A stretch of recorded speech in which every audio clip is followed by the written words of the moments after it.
Hello everyone, इस session में हम लोग इलाइकस मसल के बारे में स्टडी करेंगे। क्या उसका एनाटॉमी है, क्या उसकी बायोमैकेनिक्स है और क्या उसकी पैथोमैकेनिक्स है। एनाटॉमी में हम लोग इसका डिस्कस करेंगे। Anatomy, what is origin and insertion of a muscle. Origin and insertion. अभी जो इसका ओरिजिन है वो पेल्विस बोन से होता है और ये इंसर्ट जब फीमर की लेसर टुबरकल पे जाके करती है। It's origin is from the iliacus bone, iliac fossa से ओरिजिनेट करेगी और जो फीमर पे जाके ये इंसर्ट करेगी फीमर पे, ये लेसर ट्रोकेंटा पे।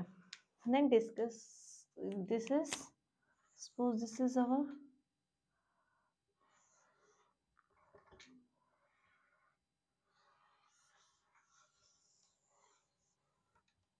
ये सपोज इलाइक बोन है, तो इसका जो ये सरफेस है दिस वन इलाइक मसल यहाँ से जो है ओरिजिनेट करेगी इलाइकस और इंसर्ट ये कहाँ जाके करेगी लेसर ट्रो लेसर ट्रोकेंटर पे जाके ये इंसर्ट करेगी फीमर बोन पे। This it's on insertion and origin. Then इसको पाल्पेट करना बहुत टफ रहता है because it light deep inside the pelvic cavity, तो पाल्पेशन बहुत टफ रहता है इस पाल्पेट करना, इसलिए फिर इसको डायग्नोसिस में भी बहुत दिक्कत आता है क्योंकि it have difficulty in the palpation. Palpation में भी इसमें डिफिकल्टी रहता है। अभी इसका मूवमेंट क्या रहती है, क्या ये मूवमेंट कराती है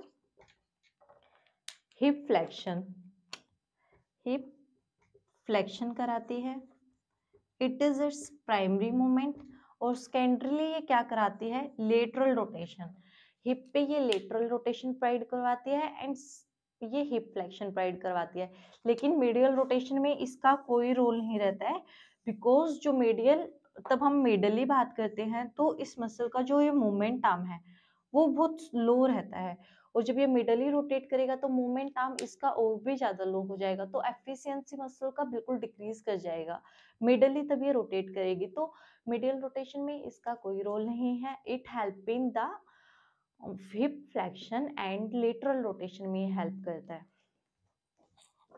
देन हम इसकी बात करेंगे बायोमैकेनिक्स। जो बायोमैकेनिक्स है इसमें हम बात कर रहे हैं कि ये यहाँ पे आके जो है इंसर्ट कर रही है दिस मसल फाइबर्स। अभी जो इसका ये मोमेंट आर्म है, सिमिलरली जो मोमेंट आर्म है इसका भी बहुत ज्यादा लेस मोमेंट आर्म है, बट ये कैसे एफिशिएंटली वर्क कर पाती है, जैसे श्वास मेजर एफिशिएंटली वर्क कर रहा था by having a greater physiological cross sectional area. Similarly iliacus muscle के अंदर भी फिजियोलॉजिकल क्रॉस सेक्शनल एरिया बहुत ज्यादा रहता है। It have high physiological cross sectional area या greater physiological cross sectional area. तो मैकेनिकल एडवांटेज उसके पास ये है, मोमेंट आर्म चाहे इसका लो है but it have great physiological cross sectional area. इसकी वजह से ये एफिशिएंटली वर्क कर पाती है। इवन वो श्वास मेजर से ज्यादा भी कर सकती है या समटाइम उसके इक्वल भी वर्क कर सकती है, उससे ज्यादा कंट्रीब्यूट कर सकती है। This is because of physiological cross sectional area. Then हम लोग डिफाइन करेंगे इसको। अगर इस हम लोग हिप फ्लेक्शन करवा रखी है तो उसके अंदर इसकी एक्टिविटी और ज्यादा एनहांस हो जाती है। अगर इसका वीकनेस हो जाता है, इफ इट इज वीक अगर हिप फ्लेक्सर्स हो जाते हैं इलियोपसोआस, तो जो सब्जेक्ट है उसको स्टेयर क्लाइंबिंग में दिक्कत आएगा, साथ के साथ उसको बाथटब एक्टिविटीज में दिक्कत आएगा। जब हम सीटिंग में कोई day to day activities perform कर रहे हैं तो उसमें दिक्कत आएगा। चेयर पे बैठ के हम लोगों को कोई पिक करना है ऑब्जेक्ट या पैर को हम लोग ऊपर उठा रहे हैं, ऐसा कोई मूवमेंट करना है तो उसमें दिक्कत रहेगा। सिमिलरली जैसे श्वास मेजर में प्रॉब्लम था, स्टेयर्स क्लाइंबिंग में दिक्कत आ रहा था, बाथ टब से बाहर निकलते टाइम दिक्कत आ रहा था, ड्राइविंग में दिक्कत आ रहा था, बिकॉज ऑलरेडी हिप जो है फ्लेक्शन एक्टिविटी में है और फिर हम लोग ओवर एक्टिविटी कराते हैं तो मसल ऑलरेडी वीक है, तो ये इन इन एक्टिविटीज की वजह से पेन जो है और भी ज्यादा एग्रीवेट कर सकता है। तो अगर इलाइकस और इलियोपसोआस का अगर वीकनेस है तो हम लोग ये एक्टिविटीज प्रिवेंट करेंगे, लॉन्ग ड्राइविंग, लॉन्ग सिटिंग ये सब चीजें प्रिवेंट करेंगे, और हैवी ऑब्जेक्ट को लिफ्ट करना, इन सब को प्रिवेंट करेंगे। अभी दोनों को हम लोग बात कर रहे हैं इलियोश्वास, इलियोश्वास। इनको कॉमनली इलियोश्वास के नाम से ही जाना जाता है, because have their common insertion site, क्योंकि इनका जो इंसर्शन है दोनों का, वो भी आके कहाँ पे अटैच हो रही थी, लेसर ट्रोकेंटर पे, एंड जो इलाइक सॉरी श्वास मसल है वो भी कहाँ पे अटैच्ड होती है, लेसर ट्रोकेंटर पे। तो दोनों ही मसल्स को कॉमनली एक नाम से बोला जाता है इलियोश्वास, और दोनों का ही क्या एक्शन है, हिप पे फ्लेक्शन प्रोड्यूस कराने का। मूवमेंट आर्म दोनों का ही लो है, बट दोनों के पास फिजियोलॉजिकल क्रॉस सेक्शनल एरिया बहुत ज्यादा रहता है, ये इनके पास मैकेनिकल एडवांटेज है। जितना ग्रेटर फिजियोलॉजिकल क्रॉस सेक्शनल होगा उतना ही उसका ज्यादा मूवमेंट प्रोड्यूस होगा, तो ये इसका बेनिफिट पॉइंट रहता है। देन हम बात कर रहे थे, जो हम लोगों की श्वास मसल थी वो जो है लंबर में भी स्टेबिलिटी प्रोवाइड करी थी by compressive forces, but in case of iliacus lumbar का कोई स्टेबलाइजेशन का रोल नहीं रहेगा, बिकॉज जो इसके फाइबर्स हैं वो कहाँ से आ रहे हैं, या तो सैक्रोइलाइक जॉइंट से आ रहे हैं या इलाइकस बोन से आ रहे हैं, उसका कोई कोरिलेशन नहीं रहता है। But as a kinetic chain या फंक्शनल चेन ऑफ बॉडी हम लोग बात करते हैं कि फुल बॉडी एक रिलेशन में काम करती है, कंप्लीटली एक बॉडी को रिलेट करके फिर वर्क करती है। अगर इलाइकस टाइट हो जाती है, इलाइकस की अगर टाइटनेस है, तो ये क्या करा देगा पेल्विस पे एंटीरियर टिल्ट, एंटीरियर टिल्टिंग अगर हो रहा है, सिमिलरली जैसे श्वास टाइट था एंटीरियर पेल्विक टिल्ट कर रहा था, तो उसमें भी क्या हो रहा था, लंबर पे एक्सगेटेड लंबर कर्व, दिस वन अगर एंटीरियरली पेल्विक टिल्ट कर रहा है तो लंबर पे क्या मूवमेंट आ रहा है, एक्सटेंशन मूवमेंट, तो लंबर एक्सटेंशन में चला जाएगा। लेकिन इलाइकस खुद से रोल नहीं करा रहा है, वो कंपनसेटरी मैकेनिज्म है, बिकॉज बॉडी एक फंक्शनल चेन की तरह वर्क करती है, काइनेटिक सिस्टम जो है एक चेन की तरह वर्क करता है। अगर एक बॉडी जॉइंट अफेक्ट हो रहा है, सिमिलरली उसके आसपास वाले जॉइंट जो है अफेक्ट हो जाएंगे। इलाइकस का डायरेक्ट कोई रोल नहीं है लंबा पे, या कोई मूवमेंट वो नहीं कराता है, उसका सिर्फ दो ही मूवमेंट रहता है, एक primary flexor movement and secondary lateral rotation. अगर हम बात कर रहे हैं वीक है, अगर इलियोश्वास वीक है, then patient is unable to climb the stairs, patient is unable to drive the car, patient is unable while sitting at chair and perform day to day activities, or patient is unable to get out of from bathtub. If there is a tightness of iliopsoas या tightness of iliacus muscle, this it will result in anterior pelvic tilt, pelvis will go anteriorly, because of this contracted muscle pull the pelvic bone anteriorly, tightness of this muscle pull the anterior bone anteriorly. Then in response to this, compensatory mechanisms start and lumbar spine will goes into extension. If lumbar spine goes into extension, there will be two possibilities. If in adults, if it is an adult, then lumbar lordosis will be increases. Lumbar lordosis will be increases. If it is in old age patient, if a subject is old age above 60 degree, then there is flattening of lumbar curve. This one. If there is anterior pelvic tilt, then this lumbar spine जो एक curve है वो increase कर जाएगा। But in case of अगर हम लोग adult की बात करते हैं, तो then this spine will be like that, flattening of lumbar curve in case of old age. अभी हम बात कर रहे हैं ओल्ड एज में ये जो प्रॉब्लम आता है इसकी अडल्ट्स में हो रहा है, हम लोग बात कर रहे हैं अडल्ट्स में, तो यहाँ पे जो लंबर एक्सटेंशन मूवमेंट आ रहा है और जो ये लॉर्डोटिक कर्व है, ये जो लॉर्डोटिक कर्व है ये इंक्रीज कर रहा है, anterior tilt of pelvis, and साथ के साथ increase in lumbar lordosis, because lumbar पे एक्सटेंशन मूवमेंट आया, उसके कंपनसेटरी रिस्पॉन्स में क्या हुआ, लंबर लॉर्डोसिस जो है वो इंक्रीज कर गया। तो इसकी वजह से जो इंटरवर्टिबल बॉडी ज्वाइंट्स हैं उन पे क्या अफेक्ट आएगा? Suppose this is vertebral bodies, vertebral body के जो ये सुपीरियर और इंफीरियर आर्टिकुलर फेसेट हैं, जो ये superior and inferior articular facet है, सबसे ज्यादा ये अफेक्ट होंगे। तब इलाइकस टाइट होता है, देन एंटीरियर पेल्विक टिल्ट आ जाता है इन रिस्पॉन्ड टू दैट, बिकॉज जो कॉन्ट्रैक्टेड मसल है वो पुल करता है पेल्विस को एंटीरियरली। उसके कंपनसेशन में जो बैक है it will goes into extension, अगर वो चीज एक्सटेंशन में जाता है तो वहां पे लंबर लोरोसिस इंक्रीज कर जाता है इन case of adults. if there is case of a subject is related to old age, then there will be the presence of flattening of the lumbar curve. So if we discuss first of adult case, in case of adult lumbar lordosis is increases, then it will lead to compressive forces, too much compressive forces। अगर excessive tightness है तो too much increases in compressive forces on intervertebral joint, intervertebral body joints। अगर interval body joints पे ज्यादा से ज्यादा forces लग रही हैं तो क्या होगा?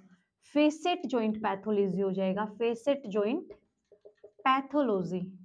इट मीन्स जो वर्टिबल बॉडीज का, suppose this is my vertebral body, जो ये सुपीरियर और जो ये इंफीरियर, दिस वन जो आर्टिकुलर सरफेस है इसके ऊपर ज्यादा कंप्रेशन आएगा, it will lead to friction और ये चीज ज्यादा पेन करेंगी। तो यहाँ पे जो सुपीरियर और जो inferior, this one is superior, this is inferior, this is superior articular process and this is inferior articular process. तो ये सबसे ज्यादा अफेक्टेड रहेगा, superior articular facet and inferior articular facet. अगर लंबर स्पाइन पे आर्टिकुलर प्रोसेसेस अफेक्ट हो रहे हैं then it will lead to pathology of facet of facet joint pathology, facet pathology joint of lumbar lordosis. ये adult case में हो रहा है। If there is case of lumbar spine तो वो जो ट्रांसवर्स प्रोसेस है उसके ऊपर ज्यादा कंप्रेशन फोर्सेस आएंगी। अगर वो ओल्ड एज केस का है तो ट्रांसवर्स प्रोसेसेस पे ज्यादा अफेक्ट आएगा। देन ये हो गया अडल्ट के बारे में, देन ये हो गया ओल्ड एज के केस में। अब हम बात कर रहे हैं अगर ये जो कर्व है ये पीछे जा रहा है, टाइट वीक है, अगर अभी हमने डिस्कस किया था टाइट के बारे में, टाइट होने की वजह से क्या क्या दिक्कत हो जाती है, अभी डिस्कस करेंगे वीक। टाइटनेस की वजह से क्या आ रहा था? फ्लैटनिंग, फ्लैटनिंग या फिर increasing lumbar lordosis. Lumbar lordosis increase हो रहा है तो वहां पे फेसेट जॉइंट पैथोलॉजी था, फेसेट जॉइंट्स के ऊपर ज्यादा से ज्यादा कंप्रेशन फोर्सेस लग रहे थे जिसकी वजह से वो जॉइंट अफेक्ट हो रहे थे और फ्रिक्शन डिजेनरेटिव चेंजेस जो हैं स्टार्ट हो रहे थे। अब भी अगर फ्लैट हो जाता है ओल्डर स्टेज में, अगर वो चीज फ्लैट हो जाती है तो वहां पे क्या चीज होगी? प्रोलैप्स इंटरवर्टिब्रल डिस्क, पीआईवीडी के केसेस जो हैं वो इंक्रीज कर जाएंगे। अगर जो लंबर कर्व है वो फ्लैट हो जाता है तो वहां पे पीआईवीडी के केसेस जो हैं वो ज्यादा इंक्रीज करेंगे। देन हम लोग बात करें वीकनेस, अगर इलियोश्वास का वीकनेस है तो उसमें क्या होगा? पेशेंट, अभी हम लोगों को पता है कि जब हम लोग बायलेटरल स्टांस में है, लाइन ऑफ ग्रेविटी कहाँ से पास करती है? Posterior to hip joint.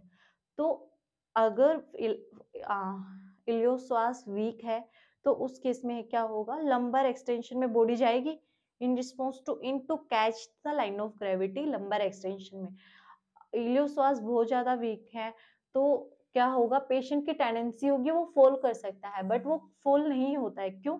क्योंकि जो एंटीरियरली कैप्सूल लिगामेंटस स्ट्रक्चर है, फाइब्रस कैप्सूल्स जो प्रेजेंट है, इलियोफेमोरल लिगामेंट है, प्यूबोफेमोरल लिगामेंट है, जो पैसिव स्ट्रक्चर है, कैप्सुलो लिगामेंटस स्ट्रक्चर, वो एक्टिवली वर्क करता है और प्रिवेंट करता है from body to falling from the backward, और वो एक स्टेबलाइजेशन पोजीशन में मेंटेन रखता है।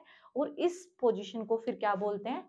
Hanging on ligaments, hanging on ligaments. इसमें क्या हो जाएगा? हैंगिंग हो जाएगा लिगामेंट्स के ऊपर।